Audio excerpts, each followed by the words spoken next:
En el año 303 después de Cristo, el emperador Diocleciano firmó un edicto simple: destruir cada iglesia, quemar cada Biblia, ejecutar a cada cristiano que se negara a sacrificar ante los dioses de Roma.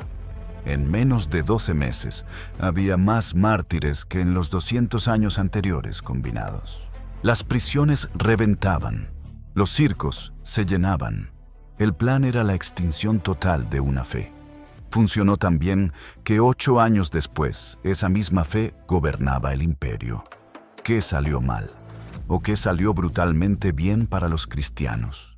Para entender cómo el imperio más poderoso de la historia terminó arrodillado ante el Dios de sus esclavos, hay que retroceder casi 3 siglos. Porque esto no empezó con Constantino. Esto no empezó con ningún edicto de tolerancia, ni con ninguna visión mística antes de una batalla. Esto empezó en una provincia insignificante del Mediterráneo oriental, con un predicador judío ejecutado por sedición, cuya muerte nadie en Roma consideró digna de mención. El gobernador Poncio Pilato firmó la orden de crucifixión como quien firma una multa menor. Palestina era un rincón caliente, polvoriento y constantemente agitado del imperio.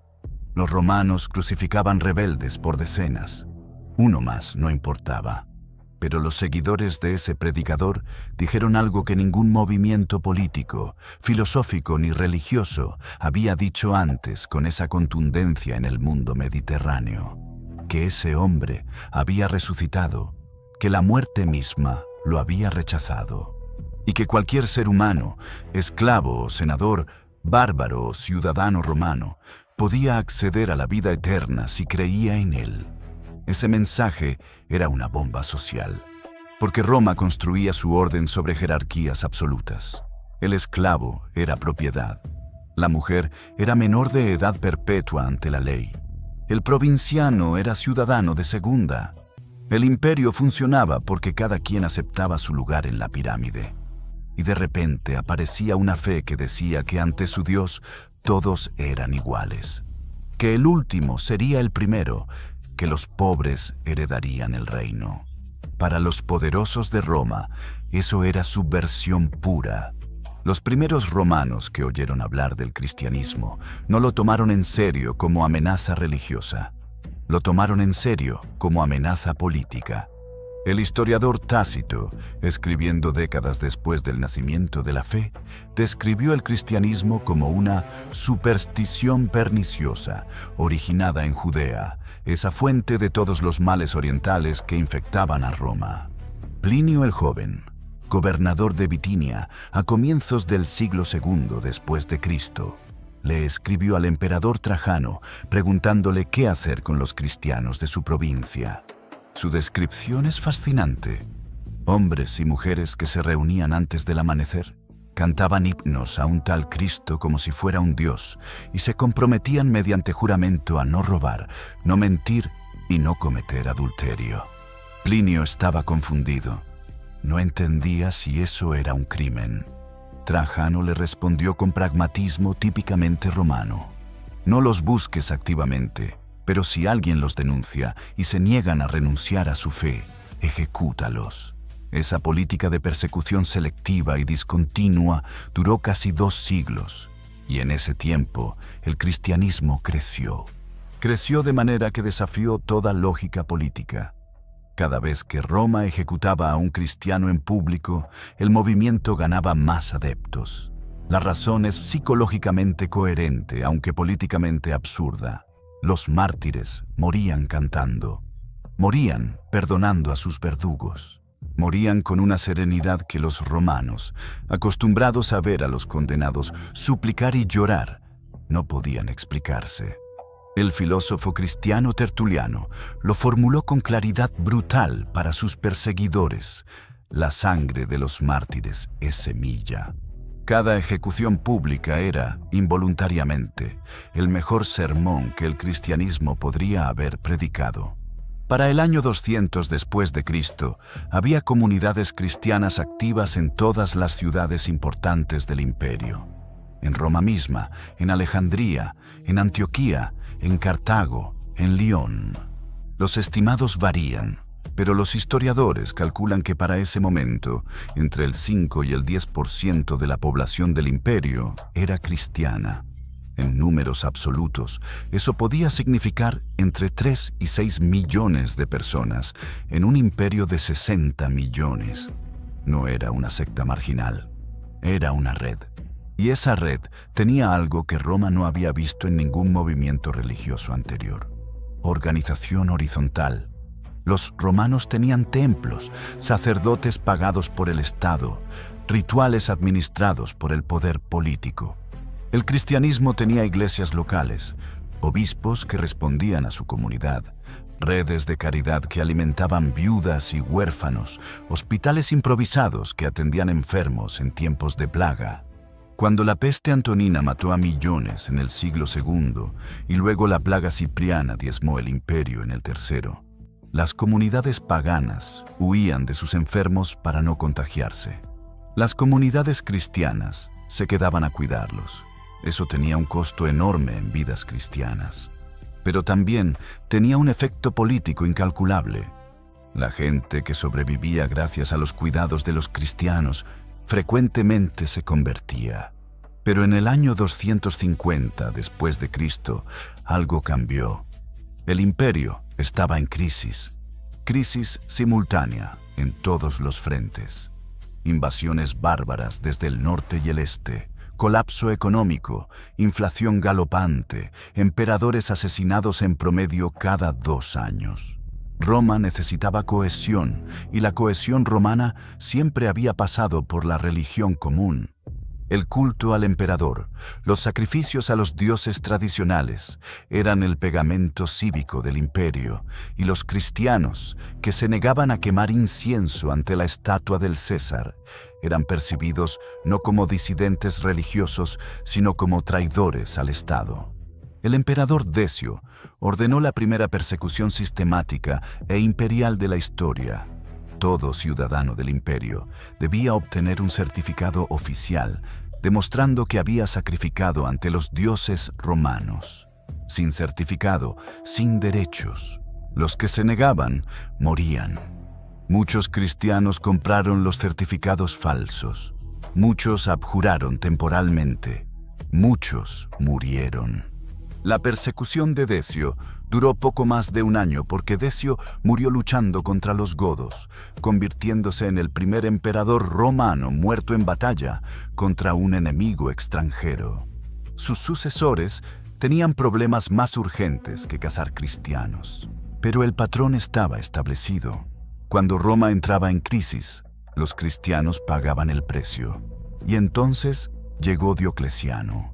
Diocleciano era el mejor administrador que el imperio había visto en un siglo. Un general de origen humilde, hijo de un liberto de Dalmacia, que había trepado hasta el trono por puro mérito militar y una brutalidad selectiva. Era brillante, era frío, era sistemático y tenía un proyecto de reforma total del imperio que pasaba por restaurar la cohesión religiosa tradicional. Durante casi 20 años de su reinado, Diocleciano había convivido con los cristianos sin atacarlos. Tenía oficiales cristianos en su ejército.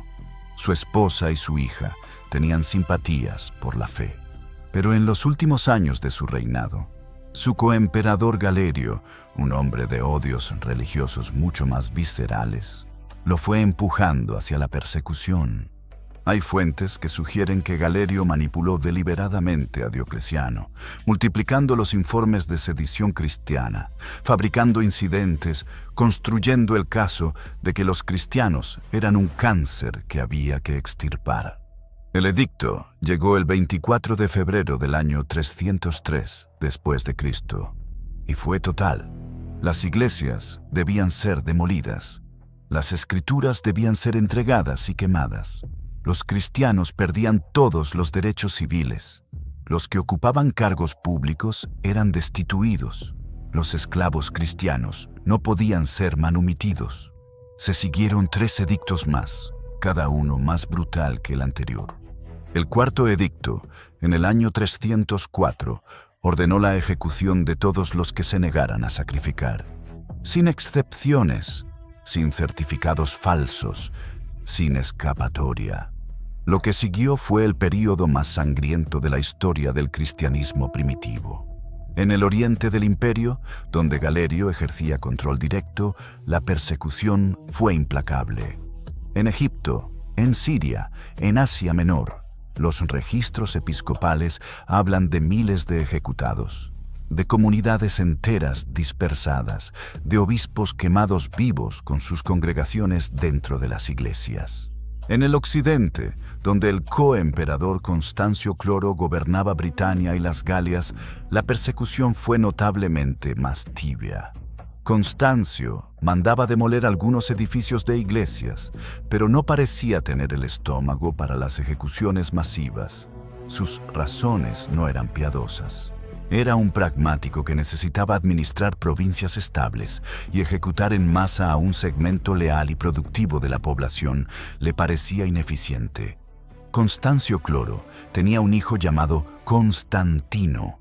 Este es el momento en que la historia cambia de dirección. Pero antes de llegar a Constantino, hay que entender una cosa sobre la persecución de Diocleciano que los libros de texto frecuentemente omiten. Funcionó parcialmente. No logró exterminar el cristianismo, como era la intención declarada, pero sí logró algo devastador: dividir a los cristianos entre sí. Porque durante los años de persecución, la comunidad cristiana se fragmentó en dos facciones que se odiaban con una ferocidad casi tan intensa como el odio que Roma les tenía a ellos. Por un lado, estaban los que habían resistido, los que habían entregado a sus familias a la muerte antes que renegar, los que habían sufrido la tortura y sobrevivido, o habían visto morir a sus seres queridos.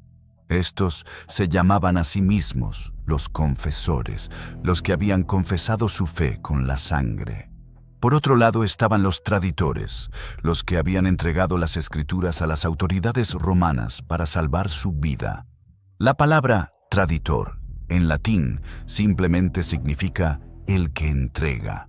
De ahí viene la palabra española traidor.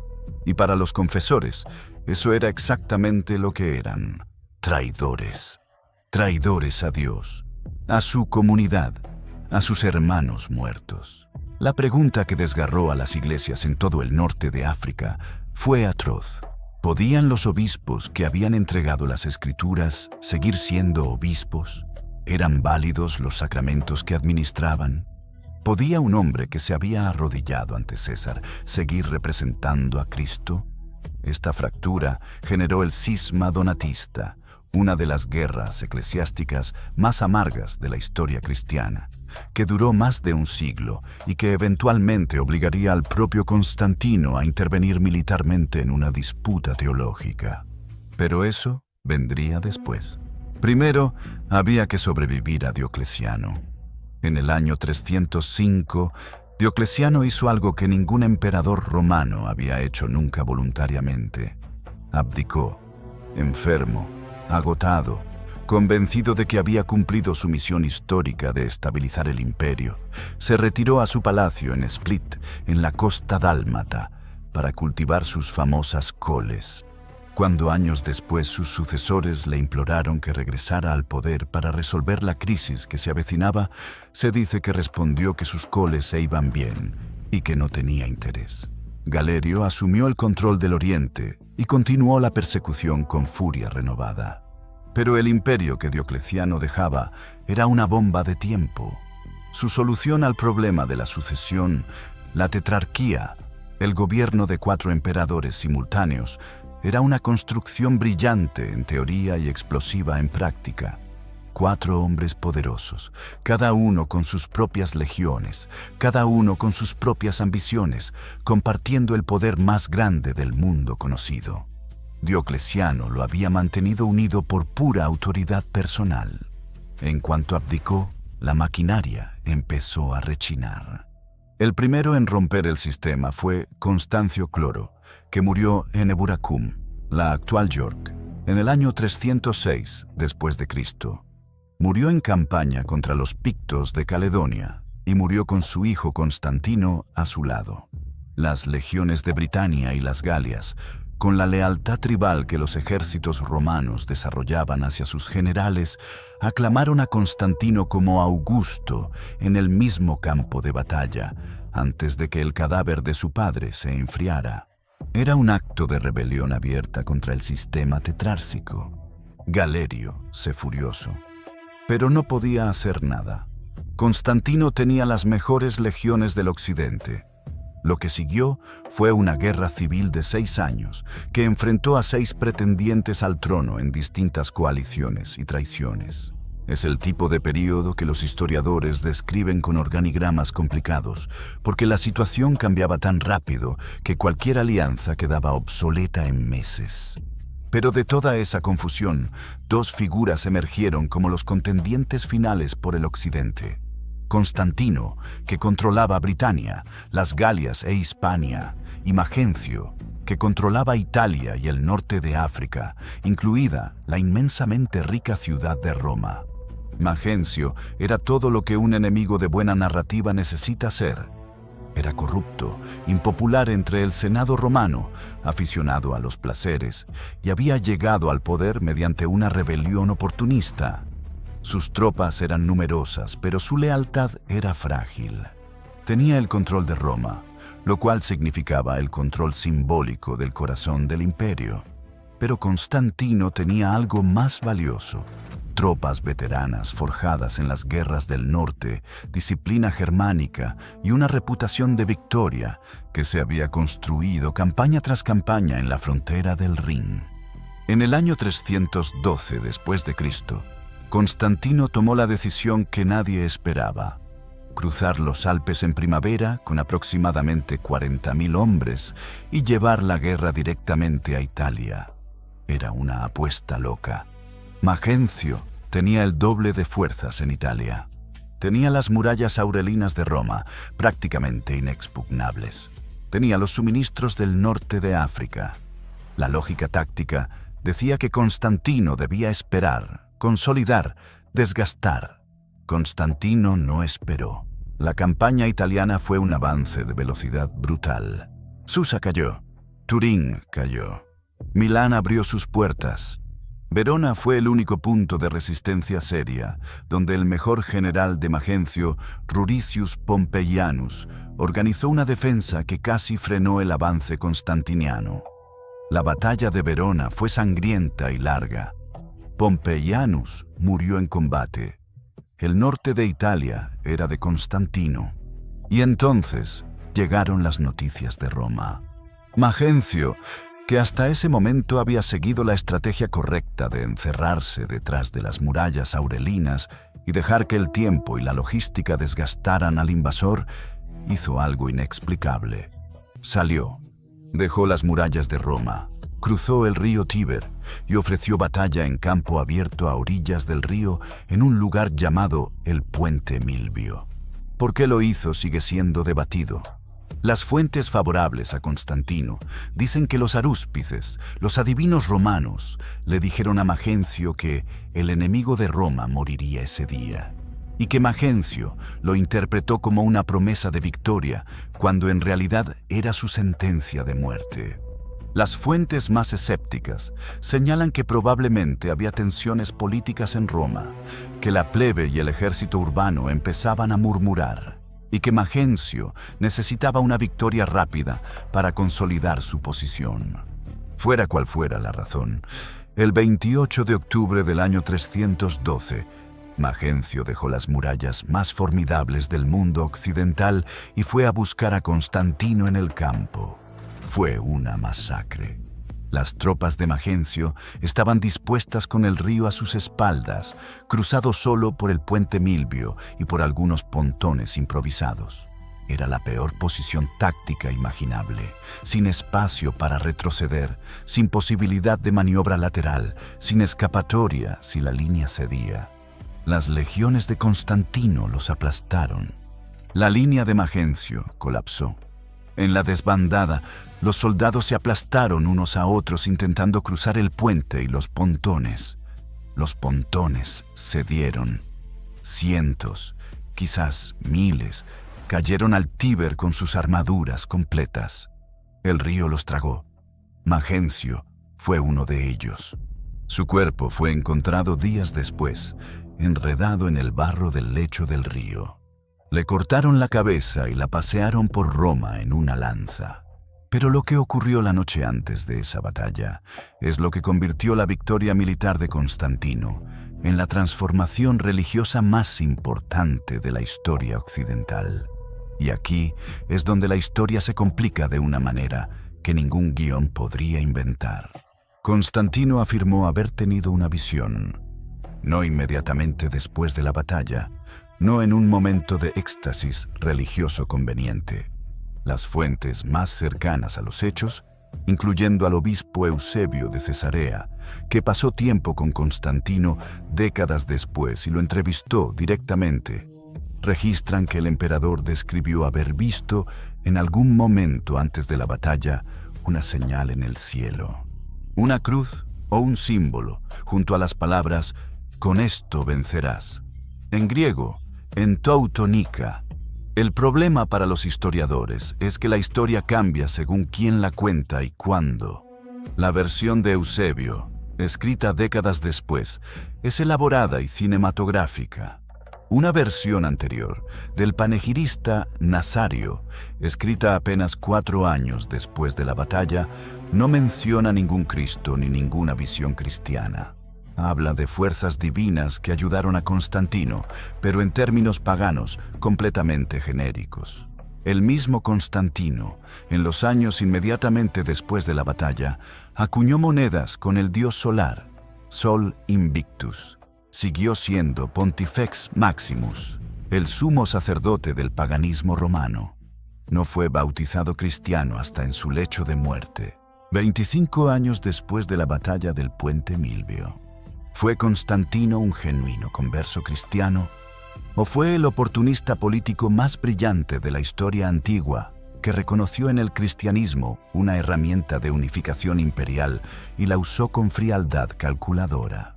La respuesta honesta es que probablemente fue las dos cosas simultáneamente, de una manera que el hombre mismo quizás no habría podido separar. Constantino vivía en un mundo donde la religión y la política no eran categorías diferentes. Los dioses explicaban las victorias militares. Un general que ganaba batallas lo hacía porque los dioses lo favorecían. Constantino había ganado una batalla que no debería haber podido ganar. Alguien lo había protegido. El dios de los cristianos parecía un candidato razonable. Lo que hizo en los meses siguientes fue inequívoco en sus consecuencias, cualquiera que fuera su motivación interna. En el año 313 después de Cristo, Constantino y su coemperador Licinio, que controlaba el Oriente, firmaron lo que las fuentes llaman el Edicto de Milán. Técnicamente no fue un edicto, sino una carta enviada a los gobernadores provinciales. Pero su contenido fue revolucionario. Tolerancia religiosa total para todos los habitantes del imperio. Los bienes confiscados a las comunidades cristianas durante la persecución debían ser devueltos inmediatamente, sin compensación a quienes los hubieran adquirido. El Estado romano, que durante 10 años había perseguido activamente a los cristianos, ahora les devolvía sus propiedades y les pedía disculpas operativas. La reacción en las comunidades cristianas fue de un júbilo que rozaba la histeria colectiva. Eusebio de Cesarea, que había vivido la persecución en carne propia, que había visto a sus hermanos ejecutados, que había tenido que esconder sus textos sagrados de los soldados romanos, describió la llegada de la tolerancia como el amanecer después de una noche sin fin. Obispos que habían estado escondidos en cuevas y catacumbas salieron a la luz del sol. Se construyeron basílicas. Se celebraron liturgias públicas. Para una comunidad que había existido durante décadas en la clandestinidad y el miedo, la libertad repentina era casi incomprensible. Pero Constantino no se detuvo en la tolerancia. Ese es el punto que la mayoría de los relatos simplifican en exceso. La tolerancia fue solo el primer paso de una política de favoritismo cristiano activo que fue escalando año tras año. Constantino exoneró al clero cristiano del servicio en los municipios, una carga pesada y costosa que recaía sobre los ciudadanos ricos. Donó tierras y dinero para la construcción de iglesias en Roma, en Jerusalén, en Tierra Santa. Legisló contra algunas prácticas paganas, específicamente la adivinación privada y los sacrificios nocturnos, aunque mantuvo el culto estatal pagano formalmente intacto. Convirtió el domingo, el día del Señor cristiano, en día festivo oficial del imperio, y entonces metió las manos directamente en la teología. Porque mientras Constantino construía su nueva relación con el Dios cristiano, descubrió con irritación creciente que los mismos cristianos no se ponían de acuerdo sobre quién era exactamente ese Dios, y la disputa no era académica. Era una guerra civil intelectual que amenazaba con desgarrar la Iglesia en el mismo momento en que Constantino la necesitaba como herramienta de unificación imperial. El problema se llamaba Arrio. Arrio era un presbítero alejandrino, brillante, carismático, con una habilidad extraordinaria para formular teología en términos populares. Su tesis era técnicamente simple. Jesucristo, el Hijo de Dios, era una creación divina, sublime, perfecta, sin igual, pero creación al fin. Había un momento en que el Hijo no existía. El Padre era anterior y superior. La frase de Arrio que hizo arder a sus adversarios era esta: hubo un tiempo en que el Hijo no era. Para sus opositores, encabezados por el obispo Alejandro de Alejandría y su asistente, un diácono joven y feroz llamado Atanasio, esa formulación destruía el corazón del cristianismo. Si Cristo era una criatura, por sublime que fuera, entonces su muerte no podía salvar a la humanidad. Solo Dios podía salvar al hombre. Solo Dios podía morir en la cruz con consecuencias cósmicas. Si el Hijo era menos que el Padre, el sacrificio de la crucifixión era el sacrificio de un ser creado, no del Creador mismo, y toda la arquitectura de la salvación se derrumbaba. Esta disputa, que a oídos modernos puede sonar como una discusión entre ángeles sobre la punta de un alfiler, era para los habitantes del siglo IV tan urgente y visceral como puede serlo hoy una guerra civil. Las calles de Alejandría se llenaron de facciones que se insultaban, se agredían, se denunciaban. El clero se dividió, las comunidades se partieron. Obispos que habían sobrevivido juntos la persecución de Diocleciano se encontraron de repente en campos opuestos de una guerra teológica. Constantino recibió reportes de esta situación y su reacción fue la de un administrador imperial ante un motín. Hay que pararlo. Escribió una carta a Alejandro y a Arrio con una mezcla de irritación e incredulidad que es casi cómica en retrospectiva.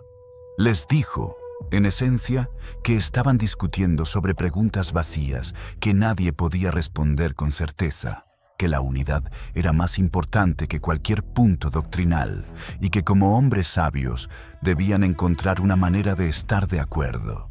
La carta fue ignorada completamente por ambas partes. Constantino entonces hizo lo único que un hombre con 40.000 soldados veteranos puede hacer cuando alguien ignora su carta. Convocó un concilio. En el año 325 después de Cristo, en la ciudad de Nicea, en la actual Turquía, se reunió el primer concilio ecuménico de la historia cristiana. Aproximadamente 300 obispos, venidos de todas las provincias del imperio, muchos de ellos con las cicatrices físicas de la persecución todavía visibles en sus cuerpos, se sentaron a debatir la naturaleza de Dios. Constantino presidió las sesiones con la pompa imperial completa, vestido de púrpura y oro. No era cristiano bautizado, no tenía voto teológico, pero era el hombre que había convocado el concilio, que pagaba los viajes de los obispos, que proporcionaba el palacio donde sesionaban y cuyos soldados estaban acampados afuera. Su presencia era un recordatorio permanente de lo que estaba en juego. El debate en Nicea fue feroz. Arrio defendió su posición. Atanasio, Técnicamente demasiado joven para votar, pero tan brillante que nadie se atrevía a callarlo. Argumentó en contra con una ferocidad que dejó a sus interlocutores sin palabras. El concilio terminó condenando a Arrio y formulando el credo de Nicea, que declaraba que el Hijo era de la misma sustancia que el Padre, consubstancial, una sola palabra griega, homoousios, que Constantino apoyó activamente y que dividió al mundo cristiano durante el siguiente siglo. Porque Arrio fue condenado, exiliado y luego rehabilitado cuando los vientos políticos cambiaron. Atanasio fue exiliado 5 veces en su vida por distintos emperadores. La fórmula de Nicea tardó décadas en imponerse definitivamente, y solo lo hizo porque el hijo y sucesor de Constantino, Constancio II, era arriano convencido y pasó su reinado persiguiendo a los seguidores de Nicea con una ferocidad que habría enorgullecido a Diocleciano. El obispo de Roma, el obispo de Milán, el obispo de Alejandría, todos enviados al exilio en distintos momentos por un emperador cristiano que consideraba herética la fórmula que su padre había impuesto. El concilio de Nicea no resolvió la disputa teológica, la institucionalizó, pero hizo algo más importante para la historia del cristianismo. Estableció el precedente de que el Estado podía convocar, financiar y presidir las reuniones de la Iglesia. Ese precedente iba a tener consecuencias durante los siguientes 1500 años. Mientras todo esto ocurría en el interior del cristianismo, la transformación del paganismo romano iba en dirección contraria. No fue un proceso limpio ni lineal. Fue una retirada lenta, desigual, llena de retrocesos y avances. Constantino nunca prohibió el paganismo. Sus sucesores inmediatos tampoco. Constancio II cerró algunos templos en Oriente, pero fue prudente en Occidente, donde la aristocracia senatorial romana era profundamente pagana y poderosamente influyente. El Senado romano, el cuerpo que llevaba siglos representando la continuidad cultural de Roma, seguía siendo en su mayoría pagano a mediados del siglo IV. Seguía manteniendo el fuego sagrado de Vesta. Seguía financiando los sacrificios a los dioses capitolinos. Seguía participando en los juegos religiosos que estructuraban el calendario romano. Y entonces llegó Juliano. Juliano fue el sobrino de Constantino, hijo de uno de los hermanos asesinados en la masacre dinástica que siguió a la muerte del primer emperador cristiano. Era un filósofo formado en la tradición helenística, un admirador profundo de Marco Aurelio, un hombre que había sido criado formalmente como cristiano y que en privado lo detestaba. Cuando llegó al trono en el año 361 después de Cristo, Juliano hizo lo que nadie esperaba. Declaró la tolerancia religiosa total y la restauración del paganismo imperial. No persiguió a los cristianos.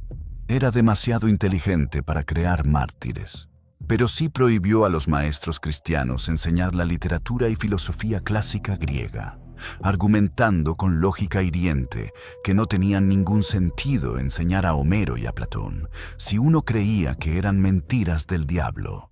Y devolvió a los sacerdotes paganos los privilegios fiscales que Constantino les había quitado. Los cristianos lo llamaron Juliano el Apóstata. Los paganos lo vieron como el amanecer de una restauración. Ambos fueron prematuros en sus esperanzas y sus temores. Juliano murió en el año 363, apenas 2 años después de llegar al poder, con una lanza persa en el vientre durante una campaña en Mesopotamia. Murió lo suficientemente joven como para haber sido idealizado eternamente por los paganos, como el hombre que podría haber salvado a los dioses de Roma. Sus últimas palabras, según una tradición que probablemente es apócrifa, pero irresistiblemente buena, fueron dirigidas al cielo: «Has ganado, Galileo». Después de Juliano, el péndulo no volvió nunca. Los emperadores que siguieron fueron todos cristianos, de convicción o de conveniencia, y la presión sobre el paganismo fue creciendo gradualmente. Pero el momento decisivo no fue ninguna gran batalla ni ningún edicto dramático. Fue un proceso burocrático y financiero. Los templos paganos habían dependido durante siglos de dotaciones estatales para sus sacerdotes, sus sacrificios, su mantenimiento. Los emperadores cristianos fueron cortando esas dotaciones de manera progresiva, silenciosa, implacable. Sin dinero, los templos no podían funcionar. Sin funcionar, se deterioraban. Sin sacerdotes pagados, el clero pagano envejecía sin reemplazo. Y mientras los templos se vaciaban, las basílicas cristianas se llenaban. No solo de los pobres y los esclavos que habían sido el núcleo original del movimiento. Ahora la fe llegaba también a las clases medias urbanas, a los comerciantes, a los funcionarios imperiales que entendían qué camino llevaba al ascenso social. Ser cristiano en el imperio de los años 370 y 80 no era solo una cuestión de fe. Era una estrategia de carrera. El acceso al patronazgo imperial, a los cargos administrativos, a los beneficios fiscales del clero pasaba por la Iglesia. Roma siempre había sido una cultura del patronazgo, y el patrono más poderoso del imperio ahora era cristiano. El golpe final lo asestó Teodosio. Teodosio el Grande llegó al trono en el año 379 después de Cristo, en un momento de crisis aguda. Los visigodos habían aplastado al ejército romano en Adrianópolis el año anterior, matando al emperador Valente en el campo de batalla. El imperio del Oriente estaba en shock. Teodosio, un general hispano de enorme capacidad, fue convocado para salvar lo que quedaba.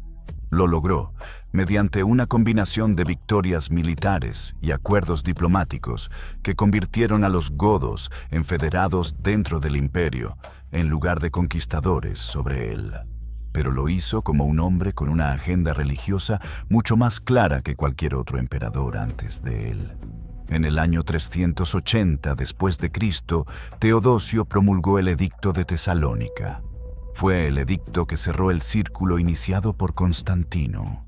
Declaró que la fe católica cristiana, específicamente la versión nicena, era la única religión legítima del Imperio Romano.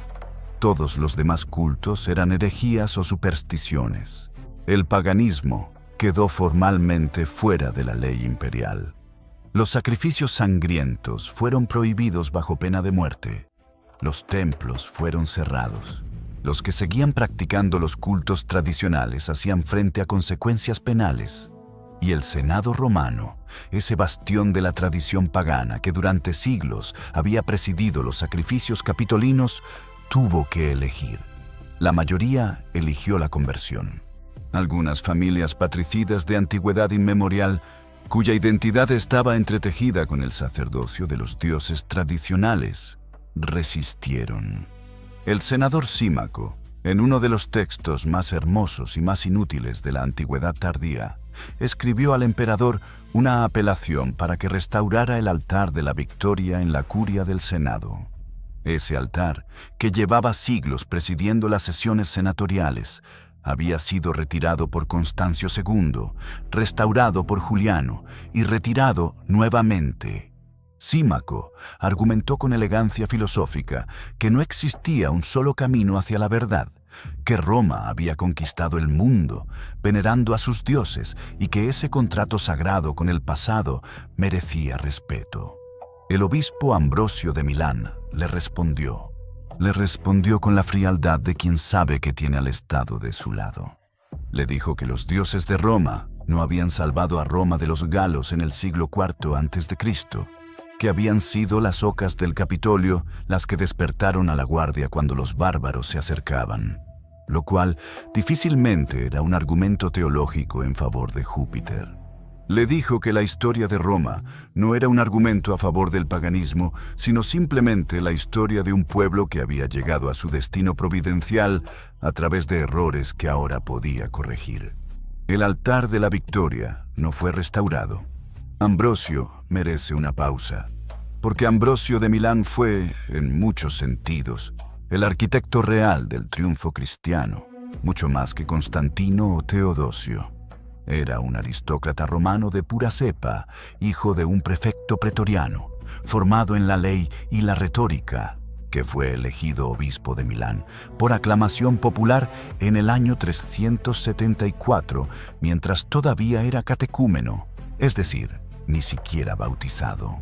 Era exactamente el tipo de hombre que el Senado romano respetaba, de buena familia, bien hablado, políticamente conectado, y usó todas esas credenciales para imponer a la Iglesia sobre el Estado de una manera que ningún obispo había intentado antes. Atanasio contra el mundo, decían de Atanasio durante sus exilios. De Ambrosio podría decirse Ambrosio contra el emperador, porque Ambrosio hizo algo sin precedentes. Le dijo al emperador de Roma que no podía entrar a su catedral. El incidente ocurrió en el año 390, después de Cristo. La ciudad de Tesalónica había presenciado un motín en el que fue asesinado un oficial imperial. Teodosio, con la frialdad de un general acostumbrado a la represalia, ordenó una masacre. Los ciudadanos de Tesalónica fueron convocados al circo con el pretexto de un espectáculo y masacrados por los soldados. Las cifras de muertos varían entre fuentes, pero los números más conservadores hablan de varios miles de civiles asesinados en unas pocas horas. Fue una matanza deliberada, metódica, imperial. Ambrosio le escribió una carta a Teodosio, una carta privada, escrita con el tono de quien habla a un hombre que aún puede salvar su alma, no a un súbdito que reprende a su superior. Le dijo que lo que había hecho en Tesalónica era un pecado que requería penitencia pública antes de que el obispo pudiera darle la comunión. El hombre que controlaba los ejércitos de Roma, que había aplastado a los visigodos, que había unificado el imperio, debía presentarse ante la congregación de Milán en saco y ceniza y pedir perdón públicamente. No a Ambrosio, a Dios. Teodosio fue, hizo la penitencia. Se presentó en la catedral sin sus insignias imperiales como un hombre común y se arrodilló ante el altar. Ese momento, en el año 390 después de Cristo, fue el símbolo definitivo de la inversión de poder que había ocurrido en menos de un siglo. El descendiente de los Césares, el heredero de Augusto y de los hombres que habían quemado a los cristianos en los jardines de Nerón, se arrodillaba ante un obispo, pero aún faltaba el último acto, porque el imperio seguía fragmentado teológicamente. El arianismo, que Nicea había condenado y que emperadores posteriores habían rehabilitado, seguía siendo la fe de los pueblos germánicos que vivían dentro y fuera de las fronteras imperiales. Los visigodos, los ostrogodos, los vándalos y los burgundios eran todos arrianos. La unidad religiosa que Teodosio había impuesto mediante edicto en el mundo romano no alcanzaba a los bárbaros armados que vivían en suelo imperial como federados. Esa fractura sería una de las causas de las tensiones que eventualmente desgarrarían el occidente del imperio. Pero eso ya escapaba al horizonte de lo que Teodosio podía controlar. En el año 392 después de Cristo, Teodosio promulgó el edicto final. Prohibió absolutamente todos los cultos paganos, incluidos los privados. No había ya ninguna distinción entre sacrificio público y ofrenda privada en el hogar familiar. El paganismo era ilegal en todas sus formas. Los magistrados que no lo hicieran cumplir serían multados. El Estado romano, que había gobernado durante más de 6 siglos a través del culto a decenas de dioses, que había divinizado a sus propios emperadores muertos, que había tolerado y absorbido las religiones de todos los pueblos que conquistaba, declaraba que de ahora en adelante solo un dios era legítimo. En el año 394, Teodosio aplastó en la batalla del río Frígido la última rebelión liderada por un usurpador pagano, el general Eugeni, que había levantado las enseñas de Hércules y Júpiter contra el ejército cristiano de Teodosio. La batalla fue brutal y costosa, y Teodosio la ganó solo con la ayuda de una tormenta de viento que se volvió contra las líneas paganas en el momento decisivo. Sus soldados lo tomaron como una señal divina. Probablemente tenían razón en lo que respecta a las consecuencias, sino en lo que respecta a la causa. Teodosio murió en el año 395. Había unificado el imperio por última vez. Lo dividió entre sus dos hijos, Arcadio en el oriente y Honorio en el occidente, y ninguno de los dos tendría nunca el talento ni la autoridad de su padre. El imperio occidental sobrevivió 80 años más antes de colapsar bajo el peso de las migraciones bárbaras. El oriental sobrevivió 1000 años más, llamándose a sí mismo Roma, hablando griego, adorando al mismo Dios que Constantino había adoptado 300 años antes. Pero ese futuro todavía no existía en el año 395. Lo que existía era el hecho desnudo.